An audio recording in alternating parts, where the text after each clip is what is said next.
Easter holiday is here, but this time it's not business as usual, at least for a second year in a row. Now it's just celebrating the holiday indoors with family and friends. In Mombasa, the usual gathering at the beach remains a thing of the past after the national and county governments instituted tough measures to curb the spread of COVID-19. Let's check in with our coast reporter Kevin Mutai on the state of affairs. Kevin, do you have the beach all to yourself? Well, good afternoon. It's a very windy day here at the Jomo Kenyatta Public Beach in Mombasa, and all is not as usual here. As you can see, the beach remains deserted, and this is unlike what we've been witnessing in previous celebrations, the holidays before. This time, at this particular time, people are usually here gathering, the families here to enjoy and just get together. But this time, as you can see, the beach is deserted, and all this is because the government instituted tough measures to curb the spread of the virus. And this is the new norm, living in a pandemic, and people are just gathering at home, even in churches. Earlier this morning, we visited one of the churches here in Mombasa, and what we witnessed is something that is very different from what we've been seeing before.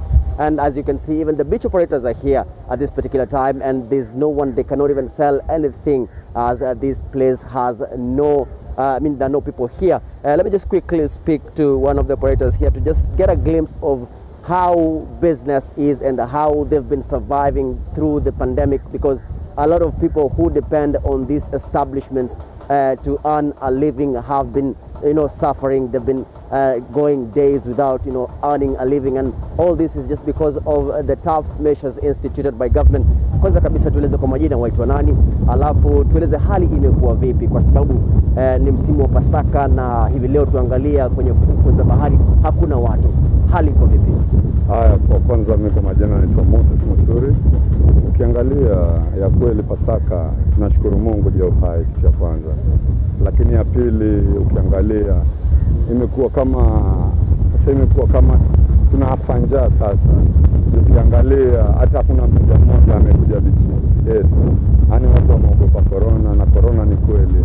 Na ukiangalia huwezi uza kitu yote, na unasubiriwa kulipa kodi, asubiriwa pengine na familia kualisha kidogo. Sasa hata tunashangaa ni vipi, na tulikuwa tunasubiri msimu wa Pasaka ikuwe neema, na tuwajua siku za Pasaka ni furaha tu. Sasa imekuwa huzuni na kilio. Sasa hata tuwashangaa vipi, tuwaomba hata kama ingali Pasaka iko hivi, hata tuangalie vipi mnaweza. Hivi majuzi serikali iliweza kuweka mikakati zaidi ili kuweza kudhibiti maambukizi ya COVID-19. Je, pengine kabla Rais Uhuru Kenyatta aweze kuyatangaza yale masharti mapya Ijumaa wiki ijayo, hali ilikuwa vipi katika ufuo huu? Ukiangalia hali ilikuwa mbaya vile. Wageni wengi walikuwa washaanza kujitayarisha kuleta watoto wao wapumzishe akili kidogo ili waweze ndio wakirudi shuleni wakuwe na fresh time. Lakini sasa ukiangalia hapa hali hii, hata ukiangalia hii imekuwa duni. Hata hiyo angalau vile serikali ilikuwa imetupatia nafasi kidogo tufanye kazi, lakini si wageni vile walikuwa wanakuja sana. Juu bado beach ilikuwa imefungwa. Lakini kwa hiyo harakati ndio ukiangalia tuko kama watu zaidi ya watu 500,000. Watu wazazi, vijana, watu wengi zaidi ya 500,000. Watu wanaohusika ni kwa beach, wanategemea beach kulisha watoto wao, kulisha familia yao. Asante sana. Olive, a couple of days ago we've been talking to hoteliers in the region, and the feeling, what they're telling us is just, they're going through hard times. They've been witnessing cancellations of up to 70%.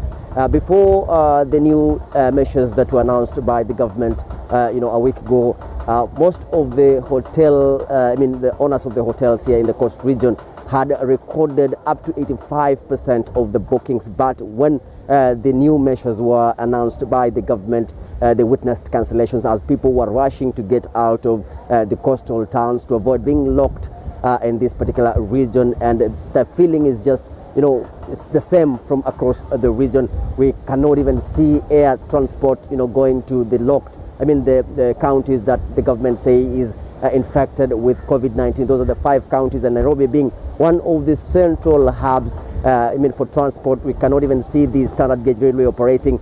there's no road transport from this particular region unless only for the essential workers. So here in Mombasa, everything is at standstill. People are just gathering at homes.